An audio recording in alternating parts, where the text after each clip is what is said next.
The morning light filtered through the reinforced windows of Marcus Chen's research facility on Kepler 442b, casting long shadows across the sterile white floors. The silence was broken only by the soft hum of atmospheric processors and the occasional beep from monitoring equipment. Marcus sat at his workstation, reviewing the daily reports from the terraforming project, when the soft chime of an incoming transmission interrupted his concentration. "Dr. Chen," the voice of Captain Rodriguez crackled through the comm system. "We've got another salvage situation. Crashed Zephyrian transport about 50 kilometers north of your position. Looks like there might be survivors." Marcus rubbed his tired eyes. These rescue missions had become routine over the past 2 years since humanity had established their first colony on this distant world.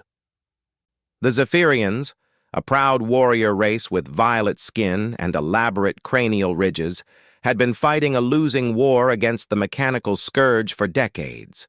Their ships frequently limped into human space, damaged and desperate. "Any idea how many?" Marcus asked, already reaching for his emergency kit. "Thermal scans show maybe 3 or 4 life signs. Could be civilians this time, given the ship's configuration. We're sending coordinates now." Marcus nodded, though the captain couldn't see him. As the colony's xenobiologist and emergency medic, he'd become the unofficial point person for these situations. His facility was isolated enough to serve as a quarantine zone, and his background made him uniquely qualified to handle alien physiology. The journey to the crash site took 40 minutes in his all-terrain vehicle. The landscape of Kepler 442b was harsh, but beautiful, with crimson rock formations jutting up from purple plains dotted with bioluminescent fungi. As he crested a hill, Marcus spotted the wreckage spread across a small valley below. The Zephyrian transport had hit hard. Its organic hull, grown rather than built, was split open like a broken seed pod. Strange, luminescent fluid leaked from multiple wounds in the ship's structure, creating small pools that glowed faintly in the dim light. Marcus parked his vehicle and approached cautiously, his scanner already detecting the weak life signs Captain Rodriguez had mentioned. He found the first survivor near what remained of the ship's bridge.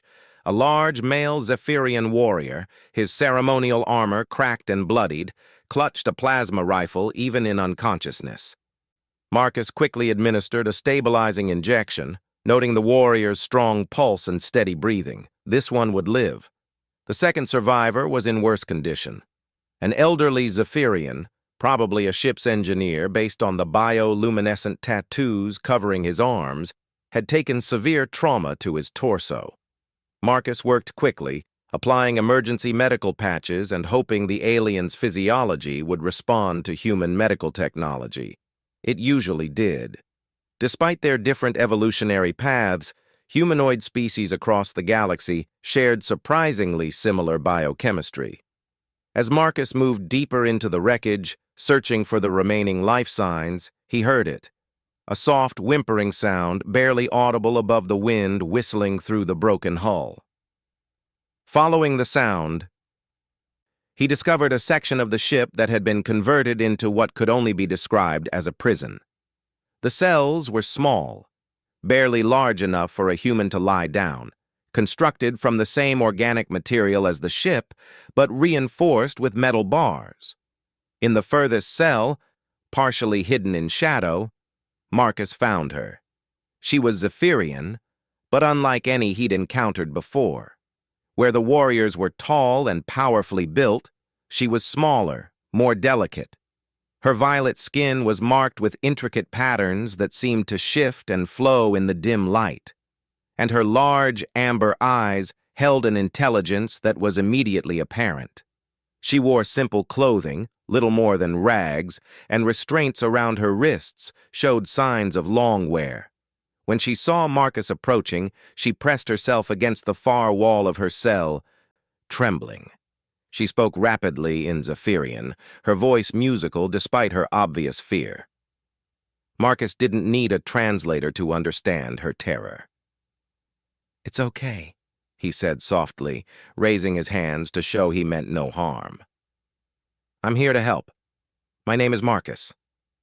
She stared at him for a long moment, her amber eyes studying his face. Then, to his surprise, she spoke in accented but clear standard. You are human? Yes, I'm a doctor. I'm here to help all of you. Marcus examined the lock on her cell. It was electronic, but the ship's power was failing.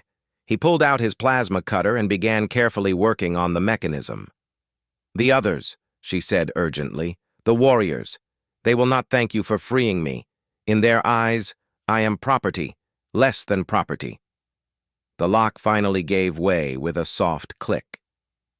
Marcus opened the cell door slowly, not wanting to frighten her further. Well, you're not on their ship anymore. On this world among my people, no one owns another person. She looked at him with an expression he couldn't quite read.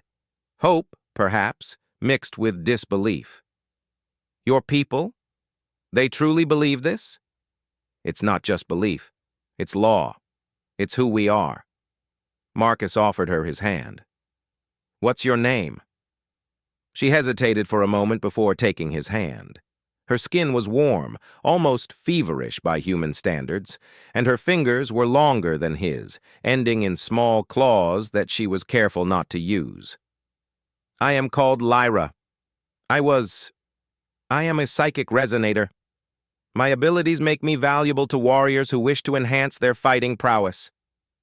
Marcus felt a surge of anger at the casual way she described her enslavement. But he kept his expression neutral.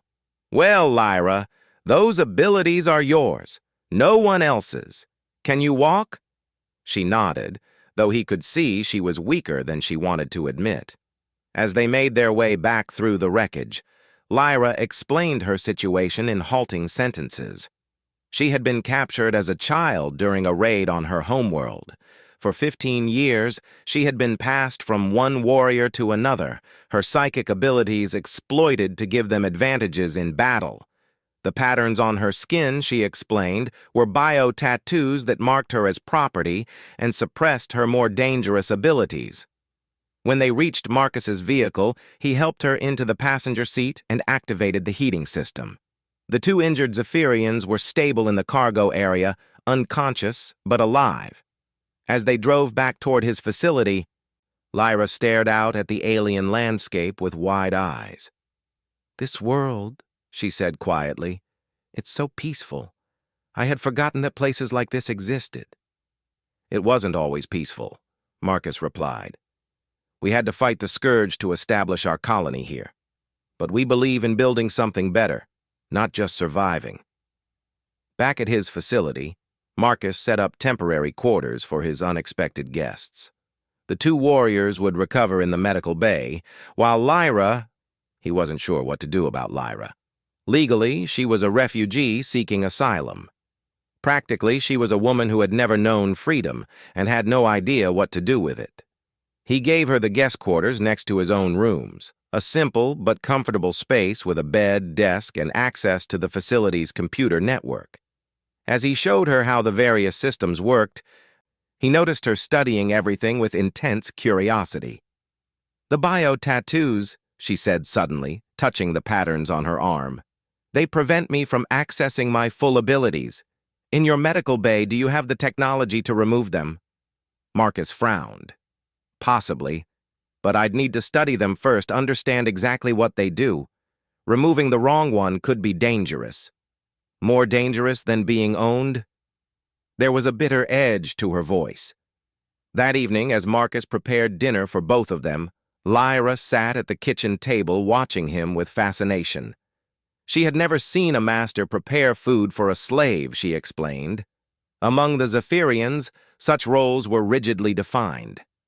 I'm not your master, Marcus said firmly, as he set a plate in front of her, and you're not my slave. You're a person who's been through trauma, and right now you're my guest.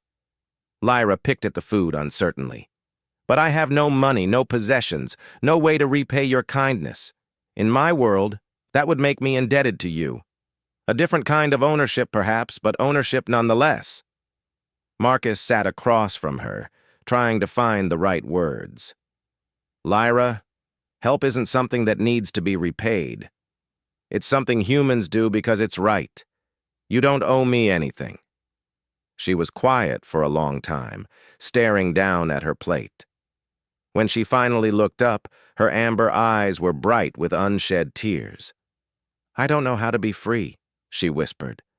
For 15 years, every decision has been made for me. Every action has been commanded. I don't know who I am when I'm not being useful to someone else. Marcus felt his heart break a little at her words. Then maybe it's time to find out.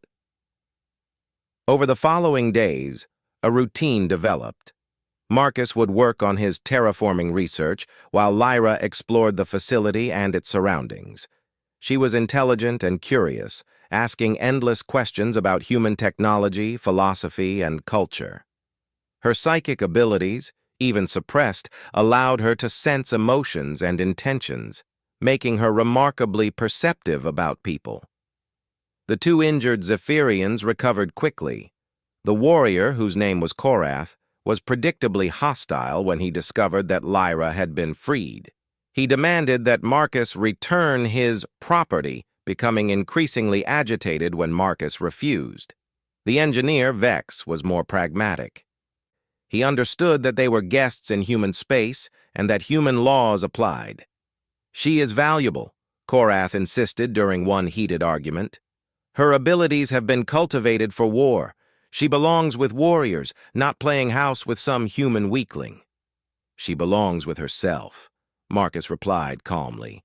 And if you try to take her against her will, you'll find that this human weakling has friends with bigger guns than yours.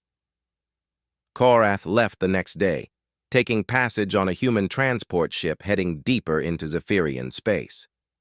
Vex remained longer, fascinated by human technology and eager to learn about terraforming techniques. Before he left, he pulled Marcus aside.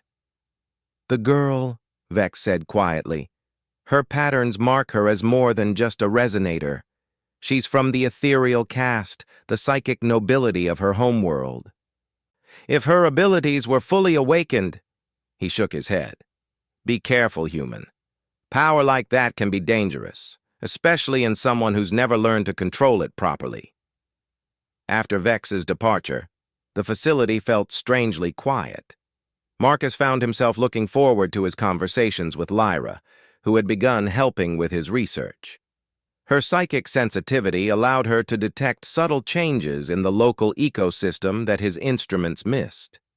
She was brilliant, he realized, her mind sharp, despite years of being treated as nothing more than a tool. One evening, as they worked late in the lab analyzing soil samples, Lyra suddenly stopped what she was doing. Marcus, she said softly, why are you helping me? Really? You could have simply treated my injuries and sent me with the others. You could have turned me over to your authorities and let them decide what to do with me. Instead, you've given me a home, work that matters, respect that I've never known. Why? Marcus set down his tablet and looked at her. In the soft light of the lab, the patterns on her skin seemed to glow more brightly, and her amber eyes held a depth that took his breath away. Because everyone deserves the chance to be free. Because no one should be treated as property. And because... He hesitated, then decided to be honest. Because in the short time I've known you, you've become important to me. Not as a tool or a weapon or anything other than who you are. Lyra's eyes widened, and Marcus could see her struggling with emotions she probably didn't have names for. I don't understand these feelings, she whispered. When I'm with you, my heart beats differently. My psychic abilities respond in ways they never have before. It frightens me. Marcus reached across the table and gently took her hand. It frightens me too. But maybe that's okay. Maybe being frightened together is better than being alone. For the first time since he'd found her in that crashed ship, Lyra smiled. It was tentative and uncertain. but it was real. And in that moment, Marcus realized that his own feelings had grown far beyond simple compassion for a refugee. He was falling in love with this remarkable woman, this survivor who was slowly learning what it meant to be free. That night, as they said goodnight outside their respective quarters, Lyra paused at her door. "Marcus," she said, "when I was a child, before I was taken, my grandmother used to tell me stories about the ancient times, when my people chose their own paths. She said that freedom wasn't just the absence of chains, but the presence of choice. The choice to love, to trust, to build something beautiful with another person." She looked up at him, her amber eyes bright in the corridor's dim lighting. "I think I'm beginning to understand what she meant." As Marcus watched her disappear into her room, he felt a warmth in his chest that had nothing to do with the facility's climate control. Tomorrow would bring new challenges, new questions about Lyra's abilities and her place in this world. But tonight, for the first time in years, he wasn't alone. And neither was she. 3 weeks had passed since the crash, and the rhythms of life at the research facility had settled into something that felt almost normal. Marcus woke each morning to find Lyra already in the lab, her natural curiosity driving her to explore every aspect of his work. She had proven to be an invaluable research partner, her psychic sensitivity revealing patterns in the terraforming data that would have taken his computers months to detect. But it was more than just professional collaboration that had developed between them. During their evening meals, Lyra would share fragments of her past, carefully chosen memories from before her capture. Marcus learned about her homeworld, Zephyria Prime, with its crystal cities that sang in harmony with the planet's magnetic field. He heard about her childhood, spent learning to control abilities that most Zephyrians never developed, and gradually she began to trust him with the darker memories too. "The worst part," she said one evening as they walked through the facility's hydroponics garden, "wasn't the physical pain or the fear. It was forgetting who I was supposed to be. After years of being told I was nothing but a tool, I started to believe it." Marcus stopped beside a row of earth tomatoes, their red fruit a splash of color against the sterile walls. "But you never lost yourself completely. I can see it in the way you think, the way you approach problems. That's not the mind of a tool. That's the mind of someone who was meant to be free." Lyra touched one of the tomato plants, her psychic abilities allowing her to sense the life force flowing through it. "These plants," she said, "they're from your homeworld, aren't they?" "Earth, yes. I brought the seeds with me when I accepted the assignment here. They remind me of home." "Do you miss it? Earth?" Marcus considered the question. "Sometimes, but this place is becoming home too, especially lately." Their eyes met, and Marcus saw something in Lyra's expression that made his pulse quicken. The attraction between them had been growing steadily, but neither had spoken of it directly. The vast differences in their experiences, their species, their entire understanding of relationships made it complicated territory to navigate. That complexity became critical when the bio-tattoos on Lyra's arms began to change. It started subtly. The flowing patterns that had remained static for 15 years began to shift and pulse with new energy. The colors deepened from pale violet to rich indigo, and new designs appeared along her shoulders and neck. At first, Marcus thought it might be some kind of medical issue, but Lyra's reaction told him otherwise. "They're breaking down," she said, staring at her reflection in the lab's mirror. "The suppression patterns.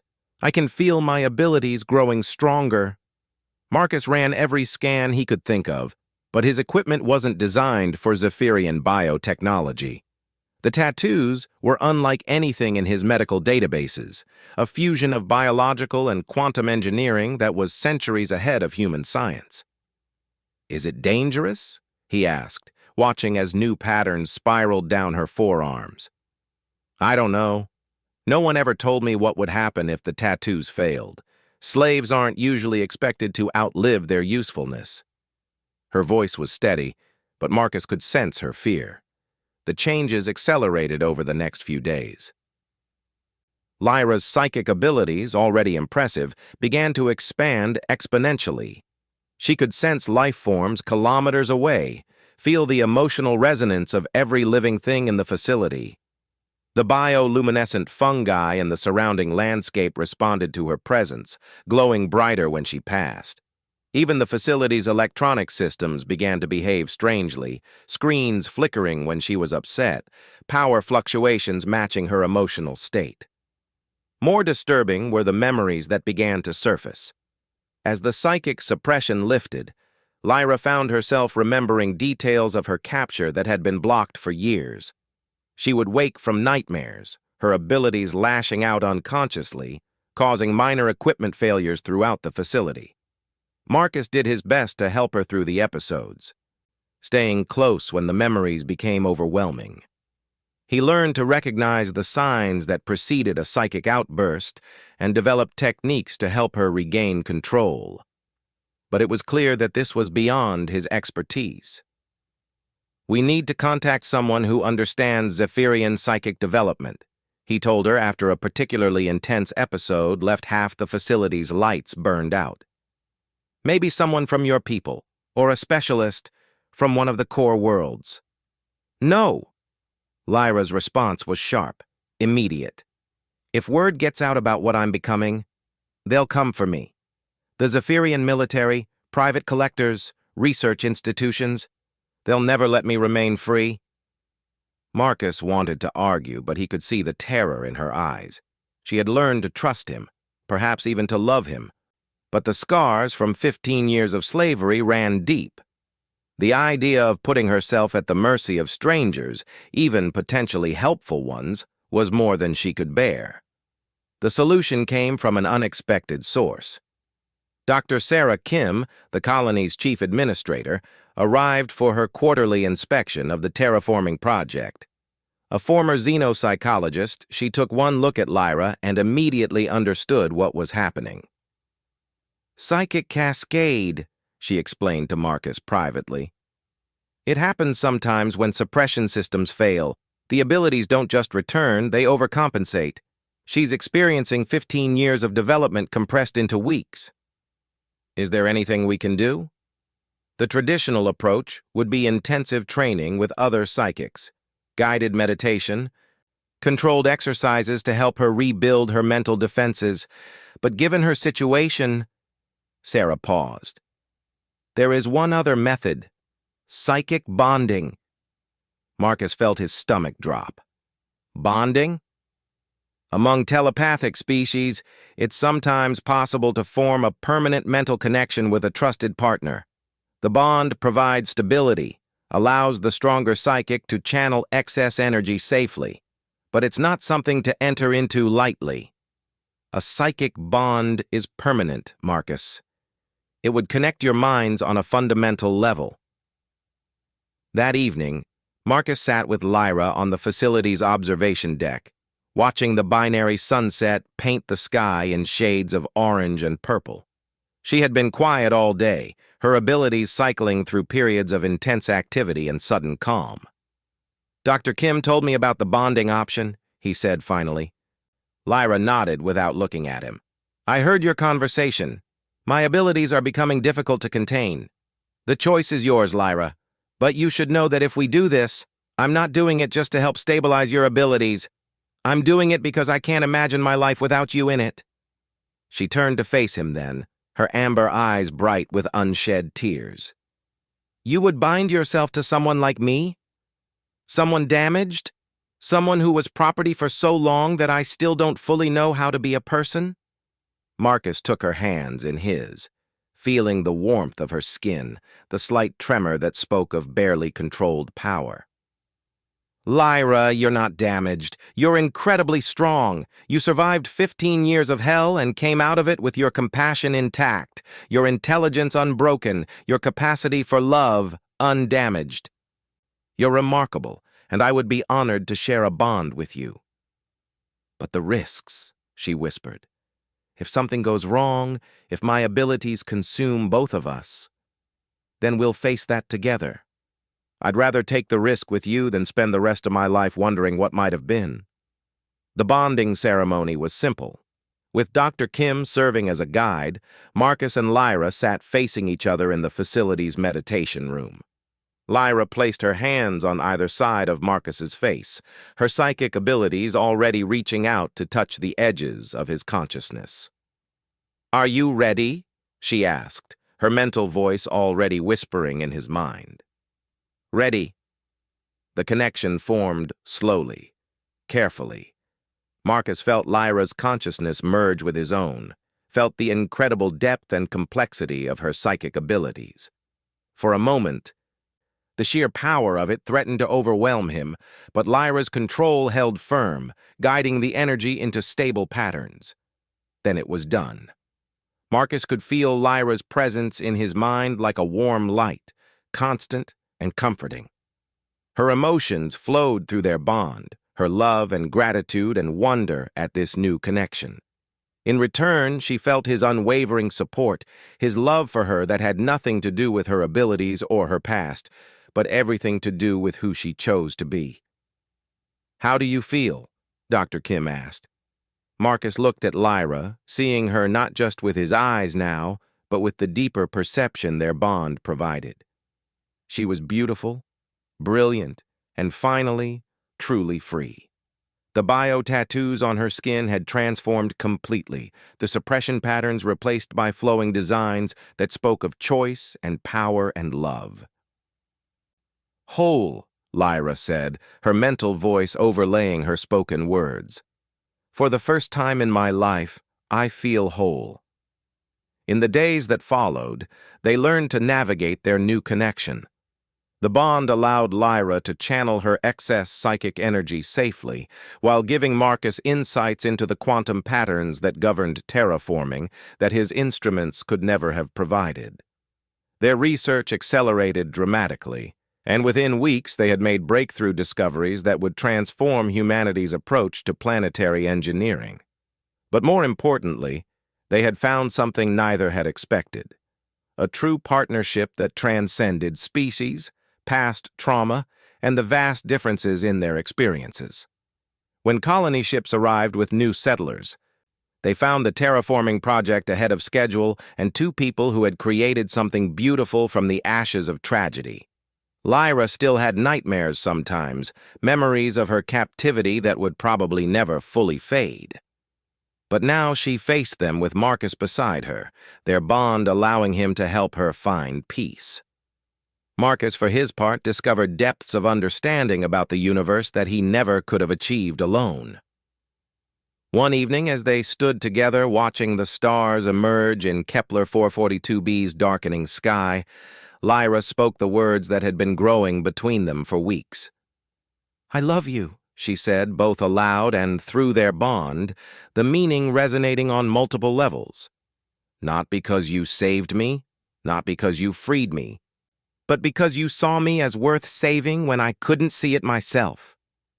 Marcus pulled her close, feeling the steady rhythm of her heartbeat against his chest, the gentle flow of her psychic energy through their bond.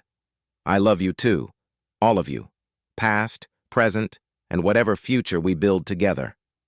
Above them, the stars shone down on a world that was becoming home, on two beings from different species who had found in each other something that transcended all the barriers that should have kept them apart.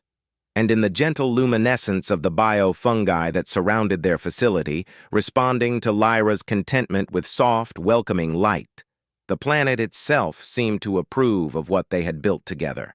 Their bond had stabilized Lyra's abilities and given them both a deeper connection than either had dreamed possible. But it had also awakened something else in her powers, something that would soon draw the attention of forces they hadn't anticipated. The peaceful days at the research facility were numbered, though neither of them knew it yet.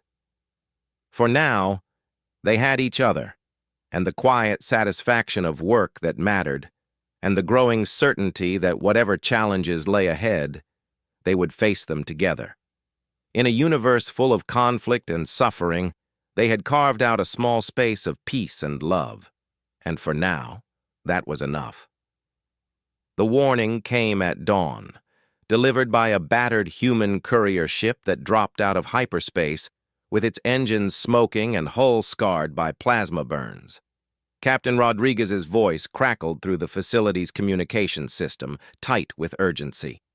"Marcus, we've got a problem. Big one. Zephyrian battle fleet incoming, ETA 12 hours. They're not here for a friendly visit." Marcus felt Lyra's alarm spike through their bond before her hand found his arm. They were in the lab, reviewing the morning's terraforming data, but now the peaceful routine of their shared life felt suddenly fragile. "How many ships?" Marcus asked, though he already suspected the answer would be bad news. 15 confirmed, maybe more. Led by something our sensors can't properly identify. Whatever it is, it's big and it's heavily armed. They've been broadcasting demands for the return of stolen Zephyrian property." Through their bond, Marcus felt Lyra's fear crystallize into something colder, more determined.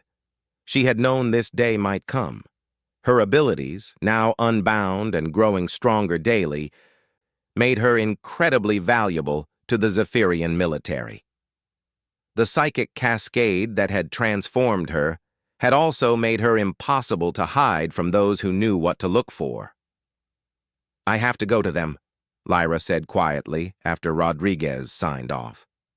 "No." Marcus's response was immediate and firm. "You're not property anymore. You're a free citizen of this colony, and we don't hand over our people to anyone." Lyra's smile was sad but appreciative. "Marcus, you've seen what I can do now. Fully awakened with the suppression tattoos gone, I'm what the Zephyrians call an ethereal prime. There might be a dozen beings like me in the entire galaxy. If they're willing to bring a battle fleet to retrieve me, they won't be dissuaded by legal arguments." Dr. Kim arrived within the hour, her transport barely touching down before she was striding into the facility. Behind her came a figure Marcus didn't recognize, tall, lean, with the bearing of career military and eyes that missed nothing. "Colonel Hayes, Earth Defense Force," the stranger introduced himself. "I've been sent to assess the situation and coordinate our response." "Our response?" Marcus asked. "The Colony Council has declared its intention to resist Zephyrian demands for Ms. Lyra's extradition. Earth Command is backing that decision. No one gets handed over to slavery on our watch." Through their bond, Marcus felt Lyra's surprise and gratitude, but also her guilt. She had never expected anyone to risk a war for her freedom. The next few hours passed in a blur of preparation. Colonial defense forces, small but well-trained, took positions around the research facility. The colony's orbital platforms powered up their defensive systems for the first time since the Scourge War. Human ships in the system began moving into protective formations, but everyone knew it wouldn't be enough. 15 Zephyrian warships against a frontier colony's defenses was not a fight humanity could win through firepower alone. "There is another option," Lyra said as they gathered in the facility's conference room. "My abilities.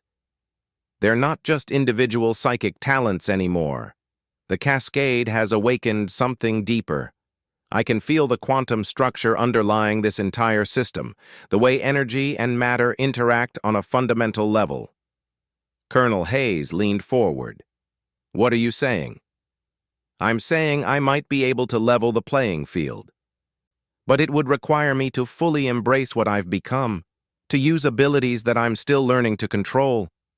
And if I make a mistake..." She looked around the room at the people who had become her friends, her chosen family. "The consequences could be catastrophic." Marcus reached across the table and took her hand. Through their bond, he could feel the enormity of what she was considering. The power she could access now was staggering, enough to manipulate matter and energy on a stellar scale. But it was also dangerous, unpredictable, like trying to direct the flow of a supernova. "What do you need from us?" he asked. "Anchoring," she said simply. "Our bond will help, but I'll need more stability than that. I need everyone who cares about this place, about freedom, about what we've built here, to focus their intentions. To believe in what we're fighting for. Dr. Kim nodded slowly. A psychic resonance network, using the entire population as an anchoring point for your abilities. It's been done before, in the ancient histories of my people, but never by someone like me, and never in a situation like this.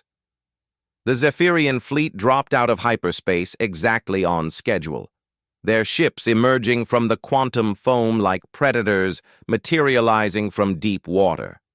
The flagship was indeed massive, a bioship that had grown rather than been built, its organic hull bristling with weapon systems that pulsed with their own life. The communication that followed was brief and formal. Admiral Kyreth, commanding the fleet, demanded the immediate surrender of the stolen psychic asset designated Lyra 977.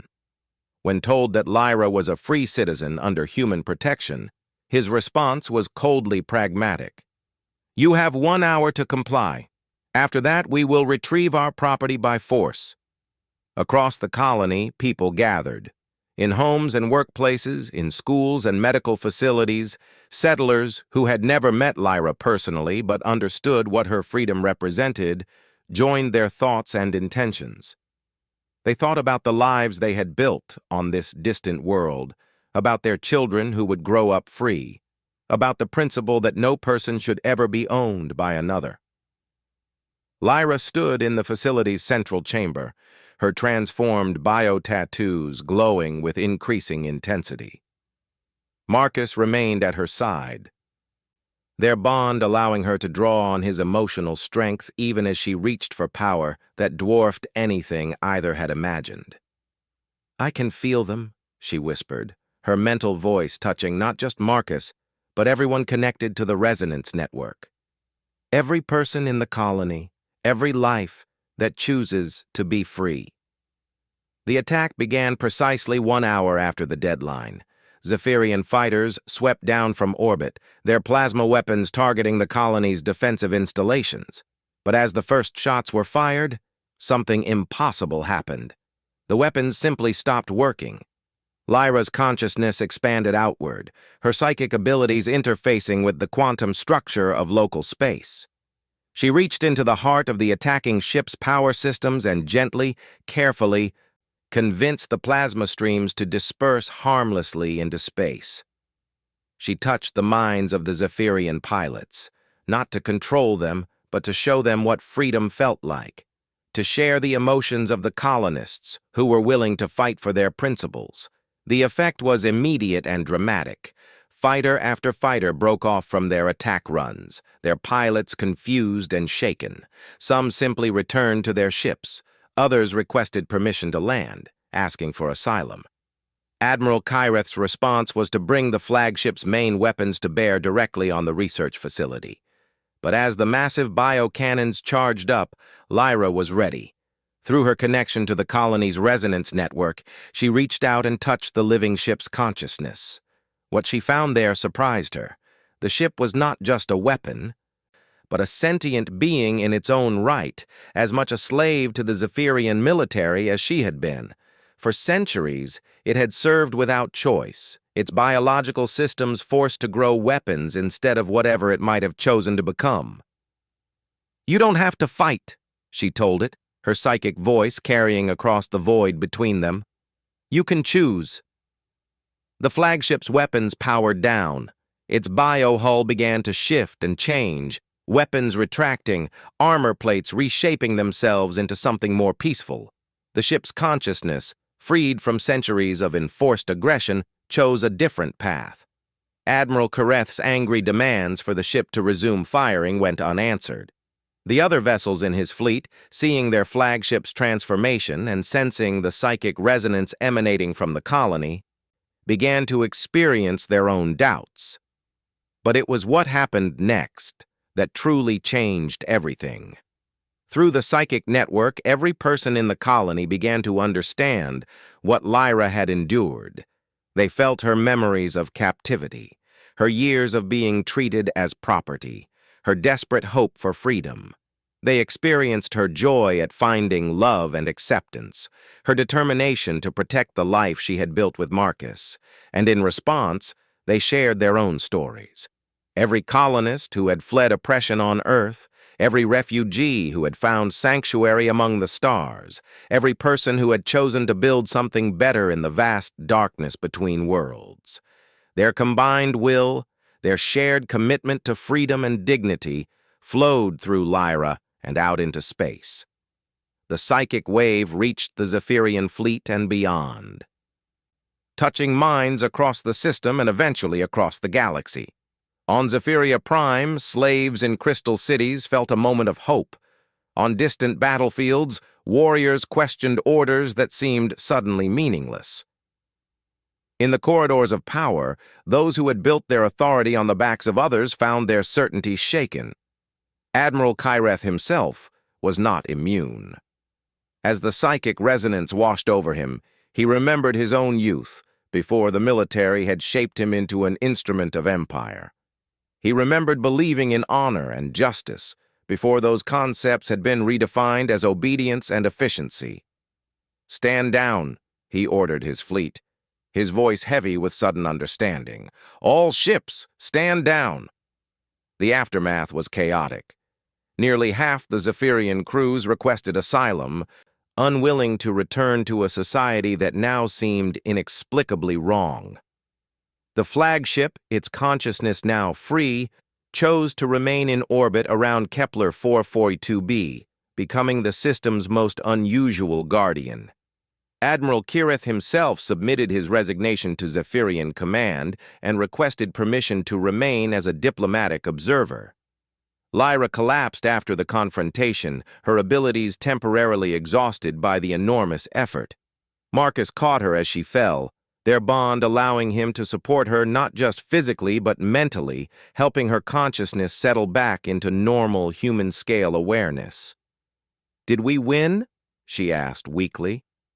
"We did more than win," Marcus replied, helping her to a chair. "You've started something that can't be stopped. Every person who felt what you shared today will remember it. The idea of freedom, once experienced, is impossible to forget." In the days that followed, as the political ramifications rippled across the galaxy, Marcus and Lyra found themselves at the center of something much larger than they had anticipated. Delegations arrived from dozens of worlds. Former slaves sought them out, hoping to learn how to achieve the kind of psychic liberation Lyra had experienced. Philosophers and ethicists came to study what was being called the Kepler event. But through it all, they remained grounded in the simple truth that had brought them together: the recognition of each other's fundamental worth as free beings.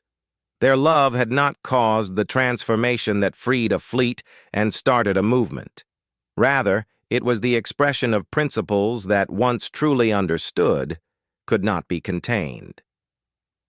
1 year later, standing together in the same hydroponics garden where they had first spoken of freedom, Marcus and Lyra watched the sunset paint the sky in familiar shades of orange and purple.